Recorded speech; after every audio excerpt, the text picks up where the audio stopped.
परपोते को supreme court ने नसीहत दे दी है। कहा है कि अपनी भावनाओं को कोर्ट में लेकर मत आइए। महात्मा गांधी के परपोते तुषार गांधी कई सालों से कानूनी लड़ाई लड़ रहे हैं। मामला साबरमती आश्रम से जुड़ा है, जिसकी घोषणा खुद प्रधानमंत्री नरेंद्र मोदी ने की थी। तुषार गांधी को इस मामले में पहले गुजरात हाई कोर्ट से निराशा हाथ लगी थी, जिसके बाद उन्होंने सुप्रीम कोर्ट का दरवाजा खटखटाया था, लेकिन अब वहां से भी उनको नसीहत दे दी गई है। क्या है पूरा मामला? महात्मा गांधी के परपोते तुषार गांधी किस बात की कानूनी लड़ाई लड़ रहे हैं, क्यों सुप्रीम कोर्ट ने उन्हें नसीहत दी है, जानेंगे इस वीडियो में। हेलो, मैं सोमा और आप देख रहे हैं वयम भारत। 12 मार्च 2024 महात्मा गांधी के द्वारा शुरू की गई दांडी मार्च यात्रा की 94वीं वर्षगांठ। इस मौके पर प्रधानमंत्री नरेंद्र मोदी साबरमती आश्रम पहुंचते हैं। अहमदाबाद के बाहरी हिस्से में जूनावड़ाज गांव में 1917 में महात्मा गांधी ने साबरमती आश्रम को स्थापित किया था। साबरमती नदी के पश्चिमी तट पर होने के चलते इसे साबरमती आश्रम कहा गया। साउथ अफ्रीका में 2 आश्रम और अहमदाबाद में 1 आश्रम बसाने के बाद महात्मा गांधी का बसाया ये 4था आश्रम था। ऐतिहासिक घटनाओं के मामले में ये आश्रम सबसे महत्वपूर्ण माना जाता है। चंपारण सत्याग्रह, खेड़ा सत्याग्रह, खाड़ी आंदोलन, असहयोग आंदोलन, इस सब की नींव महात्मा गांधी ने इसी आश्रम में रखी थी। इस पूरे आश्रम को उन्होंने खुद डिजाइन किया था। 12 मार्च 1930 को इसी आश्रम से महात्मा गांधी ने दांडी यात्रा शुरुआत की थी।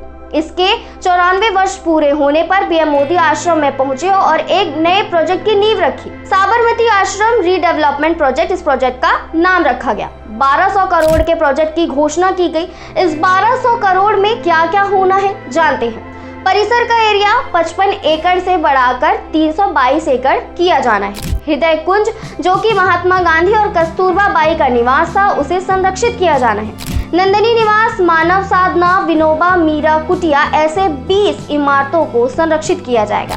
करीब 1.5 दर्जन पुरानी इमारत, जिसमें गौशालाएं हैं, सरदार पटेल का कार्यालय है, आनंद भवन संग्रहालय है, इनका जीर्णोद्धार किया जाएगा। इसके अलावा नए कैफेटेरिया, पार्किंग, बड़े entry gate, office, meeting room, gallery, museum, ऐसी कई नई बिल्डिंगें बनाई जाएंगी। बताया गया है कि आश्रम में रहने वाले 263 लोगों को यहां से शिफ्ट किया जाएगा, जिन्हें कुल 375 करोड़ रुपए का मुआवजा दिया गया है। लेकिन तुषार गांधी को सरकार के इस प्रोजेक्ट से थोड़ी आपत्ति है। तुषार गांधी ने ऐतराज जताते हुए कहा था कि सरकार के प्रोजेक्ट आश्रम के पुराने आर्किटेक्चर और उसके मूल स्वरूप को बदल देगा। इसलिए तुषार गांधी ने गुजरात हाई कोर्ट का दरवाजा खटखटाया था। तुषार ने अपनी याचिका में लिखा था कि विकास के नाम पर साबरमती आश्रम का सरकारी अधिग्रहण गांधीवाद की भावना और रोकाचार के विपरीत है। ये संविधान के अनुच्छेद 39 के विरुद्ध है, जो धन संचय पर रोकथाम को जोर देता है। साथ ही अनुच्छेद 49 के भी विरुद्ध है, जो राष्ट्रीय महत्व के स्मारकों और संस्थाओं के संरक्षण पर जोर देता है। लेकिन गुजरात हाई कोर्ट का फैसला तुषार गांधी के पक्ष में नहीं आया।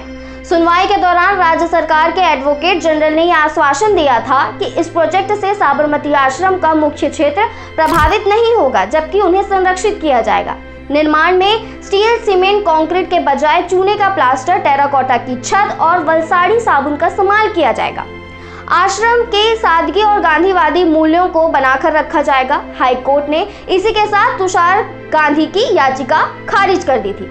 इसे लेकर अब तुषार गांधी ने सुप्रीम कोर्ट का दरवाजा खटखटाया है, लेकिन सुप्रीम कोर्ट ने भी तुषार गांधी को नसीहत दे दी है। सुप्रीम कोर्ट के न्यायाधीश MM सुंदरेश और राजेश बिंदल की पीठ ने कहा कि ये याचिका में हस्तक्षेप करने के लिए वे इच्छुक नहीं है, क्योंकि याचिका दायर करने में 2 साल से अधिक की देरी हुई है। सुप्रीम कोर्ट ने कहा कि अपनी भावनाओं को यहाँ मत लाइए, हम आगे बढ़ रहे हैं, देश आगे बढ़ रहा है। चीजों को देखने का एक तरीका होता है। हमने इस मामले में गौर किया और हमें कुछ भी नहीं मिला। रिपोर्ट के मुताबिक सुप्रीम कोर्ट ने इस याचिका को खारिज करते हुए ये भी कह दिया कि गुजरात सरकार ने पहले ही साफ कर दिया था कि आश्रम के पहले 5 एकड़ की जमीन पुनः निर्माण के अंदर नहीं आएगी। ऐसे में मुख्य क्षेत्र को लेकर उठ रही आशंकाएं विचार करने के लिए काफी नहीं है। महात्मा गांधी ने अपने पूरे जीवन में कुल 5 आश्रम स्थापित किए थे। साउथ अफ्रीका में रहने के दौरान उन्होंने 2 आश्रम बनाए थे। 1915 में जब भारत लौटे तो उन्होंने अपना पहला आश्रम अहमदाबाद के कूचरम इलाके में शुरू किया था। ये आश्रम किराए की बिल्डिंग में चल रहा था, इसलिए महात्मा गांधी ने इसके आर्किटेक्चर से कोई बदलाव नहीं किया। गांधी ने अपनी विचारधारा और अपनी जीवन पद्धति को ध्यान में रखते हुए अपने पहले आश्रम साबरमती में ही बनाया था, जिसे गांधी की सादगी, आत्मनिर्भरता और सामूहिक जीवन को देखते हुए तैयार किया गया था। साबरमती आश्रम में गांधी ने सबसे अधिक वक्त बिताया था। देश की आजादी के दौरान जितने बड़े संघर्ष आंदोलन हुए, उन सभी की रूपरेखा यहीं से रखी गई थी। केंद्र सरकार अब इस आश्रम को नया रूप देने को तैयार है। कहा गया है कि आश्रम के कोर एरिया बिल्कुल वैसा ही रहेगा, बस आश्रम का एरिया बढ़ा दिया जाएगा। इसी के साथ इसमें और नई चीजों को ऐड किया जाएगा। बताया गया है अभी आश्रम को घूमने में 3 घंटे का समय लगता है, लेकिन डेवलपमेंट के बाद 5 से 6 घंटे का समय लगेगा। आज के इस वीडियो में इतना ही। तुषार गांधी की याचिका और दलीलें सुनकर आपकी क्या राय है? सरकार को ये प्रोजेक्ट शुरू करना चाहिए या नहीं? आप अपनी राय कमेंट बॉक्स में जरूर लिखें और व्यायाम भारत को सब्सक्राइब करें।